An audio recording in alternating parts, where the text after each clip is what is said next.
Hello बच्चों, आज हम क्लास 12th के इंग्लिश की बुक विस्टास का लेसन 5 करेंगे, जिसका टाइटल है शुड विज़ार्ड हिट मम्मी। क्या विज़ार्ड को मम्मी को हिट करना चाहिए?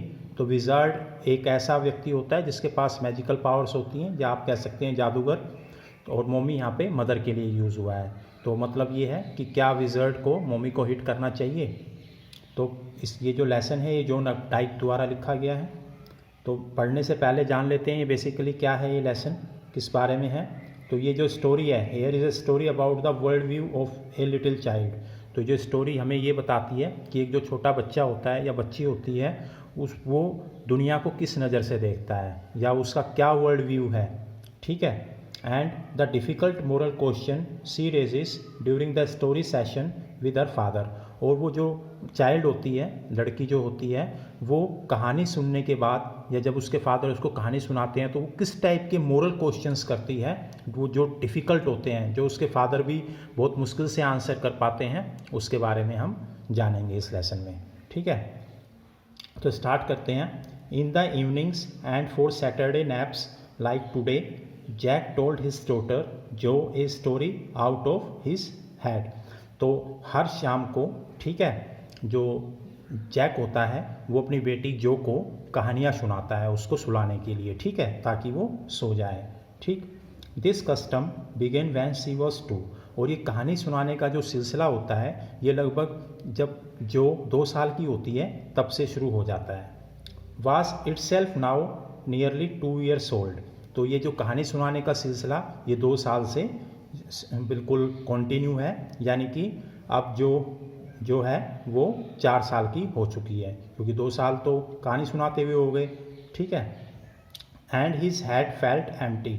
और जो जैक होता है वो बेचारा 2 साल से कहानी सुनाता सुनाता जो है बिल्कुल उसका जो दिमाग है बिल्कुल खाली हो चुका है, यानी कि उसके पास अब कोई नए आइडियाज़ या नई स्टोरी ऐसा कुछ भी नहीं है। Each new story was a slight variation of a basic tell.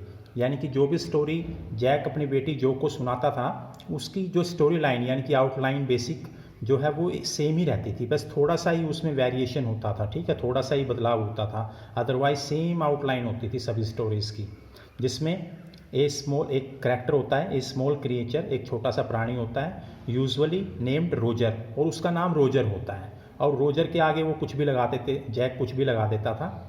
ठीक है, Roger fish, Roger squirrel, Roger chipmunk, तो कोई भी, पर रोजर जरूर होता था। ठीक है। उसके बाद में इस रोजर को had some problem and went with it to the wise old owl. तो इस रोजर के पास कोई ना कोई इसकी प्रॉब्लम होती थी, समस्या होती थी, और इस समस्या का जो सॉल्यूशन करवाने के लिए ये सबसे पहले एक बहुत ही वाइज यानी कि समझदार बूढ़ा ओल यानी कि उल्लू होता है उसके पास जाता था। The owl told him to go to the wizard. अब ओल के पास जाने के बाद, जो उल्लू के पास जाने के बाद, उल्लू बोलता है कि तुम विजार्ड के पास जाओ, यानी कि जो जादूगर होता है उसके पास जाओ, वो तुम्हारा सॉल्यूशन करेगा। And the wizard performed a magic spell that solve the problem. और जो विजार्ड होता है वो अपनी जादुई शक्तियों से बेचारे रोजर की सारी प्रॉब्लम्स को सोल्व कर देता था। ठीक है। Demanding in payment A number of pennies greater than the number that Roger creature had. अब जो वो पैसा मांगता था, फीस मांगता था रोजर की प्रॉब्लम सोल्व करने के बदले में, वो हमेशा जो फीस होती थी वो रोजर के पास कम रहती थी, और इसका भी सॉल्यूशन जो है विजार्ड कर देता था। वो बोलता था कि उस जगह जाओ, वहाँ पे तुम्हें पैसे मिलेंगे, वो पैसे ला करके मेरे को दे देना तो मेरी फीस पूरी हो जाएगी। तो यानी कि इसका भी सॉल्यूशन दे देता था वो। ठीक है। But in the same breath directing the animal to a place where the extra pennies could be found.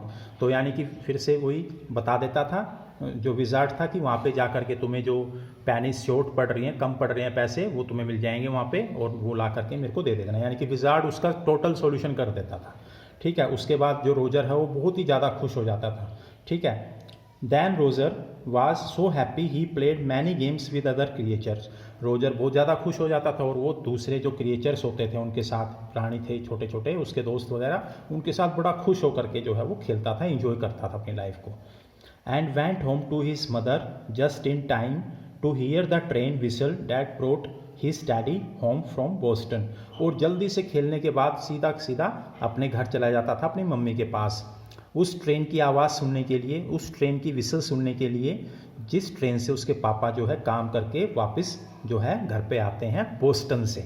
ठीक है, फिर उसके बाद Jack describe their supper. Jack जो है इसके बाद उस जो रोजर होता है उनके जो शाम को डिनर होता है उसकी फैमिली का, उसके बारे में बताते हैं और and the story was over, और स्टोरी ख़त्म हो जाती है। तो बेसिक आउटलाइन सभी स्टोरीज़ की जो जैक अपनी बेटी जो को सुनाते हैं यही रहती है, यानी कि एक रोजर क्रिएचर होता है, वो कोई भी हो सकता है, स्क्विरल, फिश, चिपमंक, कुछ भी। उसकी प्रॉब्लम होती है, वो पहले ओल के पास जाता है, उसके बाद वो उसको विज़र्ड के पास जाने के लिए सजेस्ट करता है, विज़र्ड उसकी प्रॉब्लम सोल्व कर देता है, उसके बाद वो वापस आ जाता है, वापस आकर के शाम को जो जैक है उनकी फैमिली के डिनर के बारे में बात करता है और स्टोरी ओवर हो जाती है। तो सभी स्टोरीज़ की आउटलाइन यही होती है basic. Working his way through this scheme was especially fatiguing on Saturday because Joe never slept in naps anymore. अब ये जो कहानी सुनाने का जो सिलसिला है, इससे जो बेचारा जैक होता है ये बहुत ही ज़्यादा एग्जॉस्ट हो जाता है, परेशान हो जाता है, क्योंकि जो होती है अब जल्दी से नहीं सोती क्योंकि थोड़ी बड़ी हो जाती है और कहानियों का असर उस पर अब बहुत कम होता जा रहा था। ठीक है, and knowing this made the right seem futile, और ये जान कर के कि अब कहानियों का असर जो पे ज़्यादा नहीं हो रहा है, वो नहीं सोती है, बेचारे जो जैक हैं वो बड़े परेशान होते हैं और उनको अब ऐसा लगता है कहानी सुनाने का कोई भी फ़ायदा नहीं रहा। द लिटिल गर्ल, जो अब नॉट सो लिटिल एनीमोर, वैसे तो लिटिल गर्ल का यूज़ हुआ है क्योंकि 4 साल की बच्ची छोटी होती है, पर कहीं ना कहीं उसकी हाइट कुछ ज़्यादा ही बढ़ गई है, इसलिए यहाँ पे उसको लिटिल नहीं माना गया।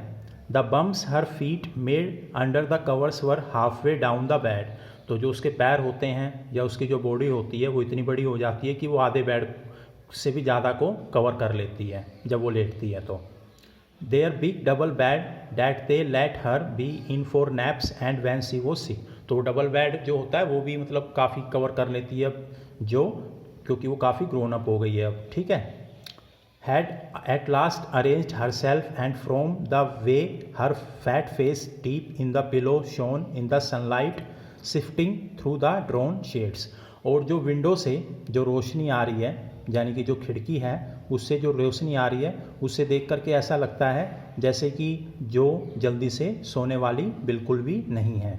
ठीक है, जो सनलाइट आ रही है उसको देख करके लगता है कि जो अभी बिल्कुल भी नहीं सोएगी। It did not seem fantastic that some magic would occur and she would take her nap like an infant of 2, और ऐसा भी प्रतीत नहीं हो रहा कि कुछ कोई ऐसा जादू ही हो जाए कि जो है जो एक 2 साल के बच्चे की तरह सो जाए। हर ब्रोदर, उस जो का जो भाई होता है बॉबी, जिसका नाम बॉबी होता है, वाज 2, अभी 2 साल का है, and already asleep with his बोतल, और वो ऑलरेडी सो चुका है। ठीक है, अपनी बोतल के साथ, वो बोतल हम एज्यूम कर सकते हैं कि दूध की ही होगी।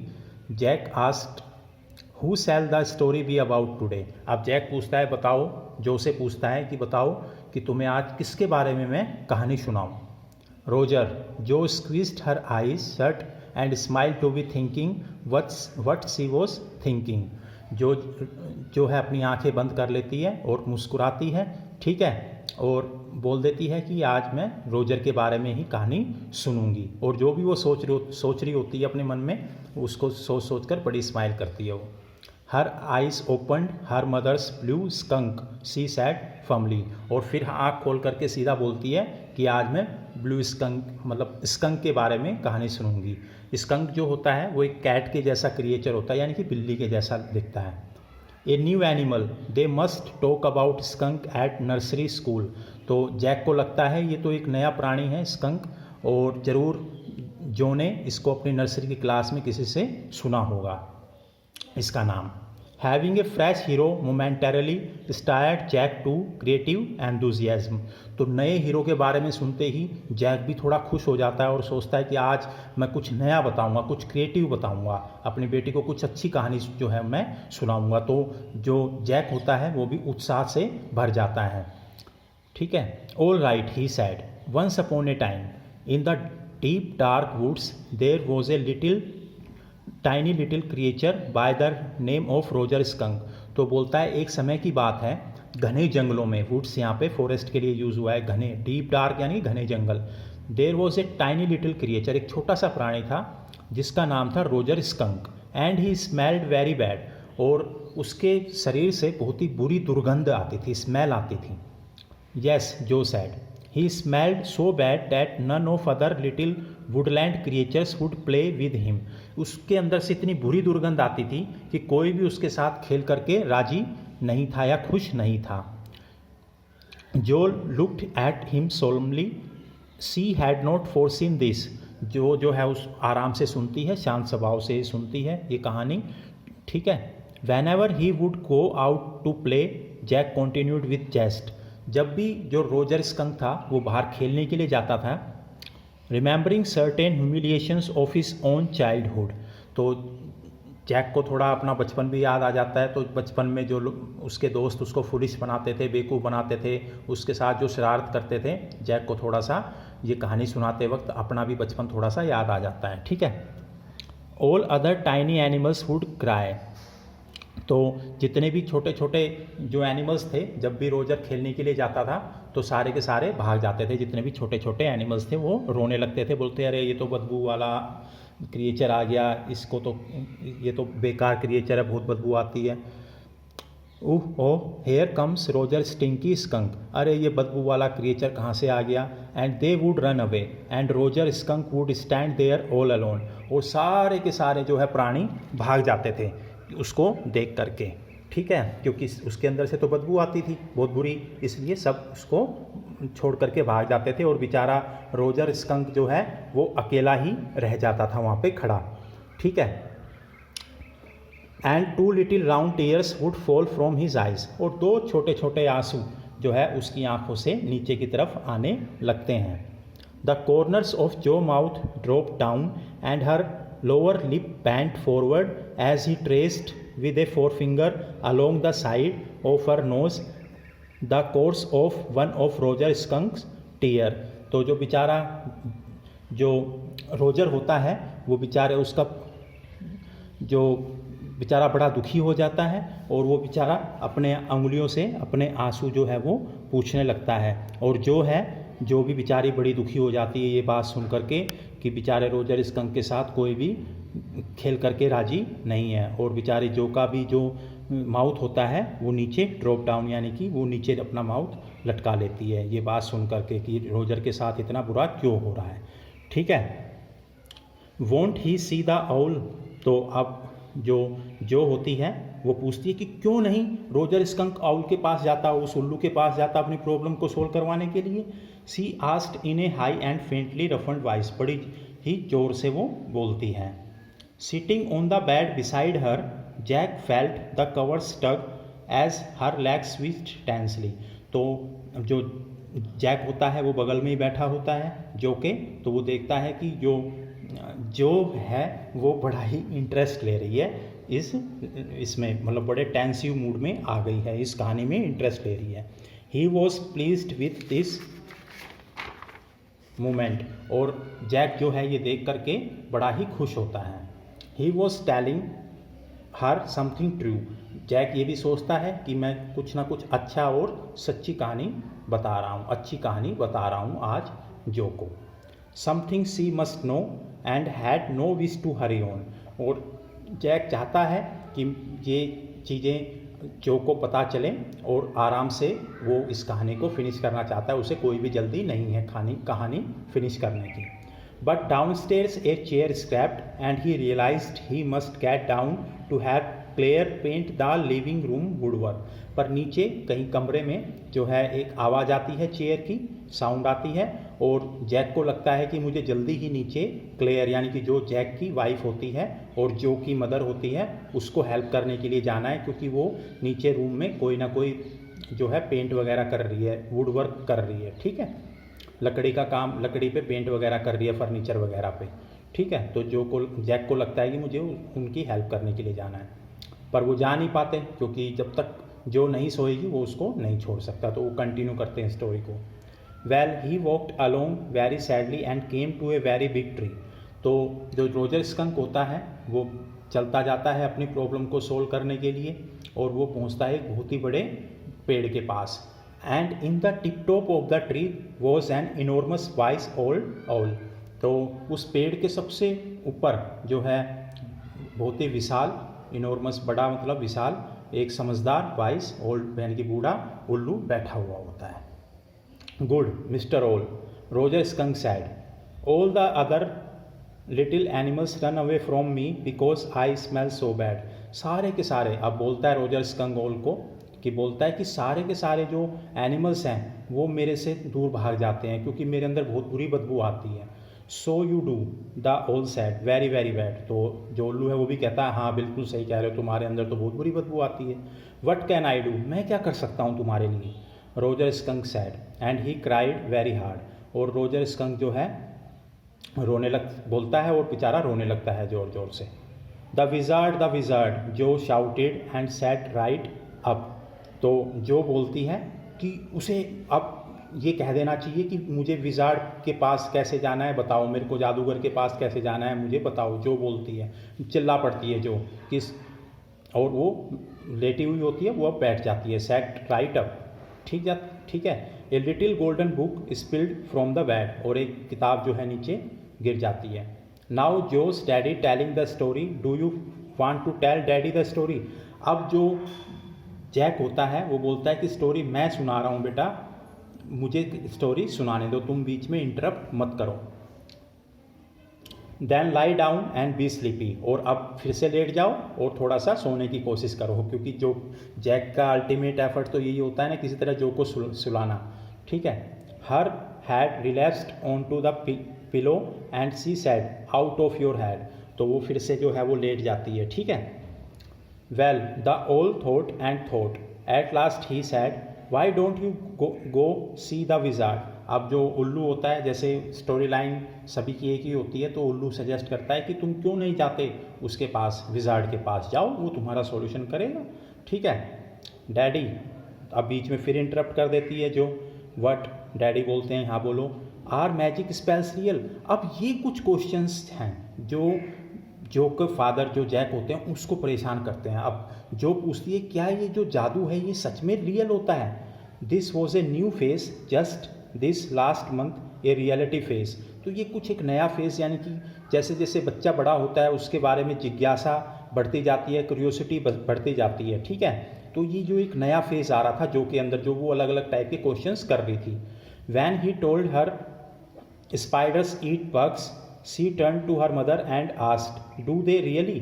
अब जब पिछले महीने ही जब जैक अपनी बेटी जो को बताता है कि जो इस स्पाइडर है ये बग्स को यानी कि कीड़ों को खाते हैं, तो इस बात को पक्का करने के लिए जो है वो अपनी मम्मी से पूछती है कि सही में ही खाते हैं स्पाइडर, यानी कि उसके अंदर क्यूरियोसिटी है, वो जिज्ञासा है, वो पूछना चाहती है, श्योर कर लेना चाहती है कि जो भी हो रहा है पक्का कर लेना चाहती है।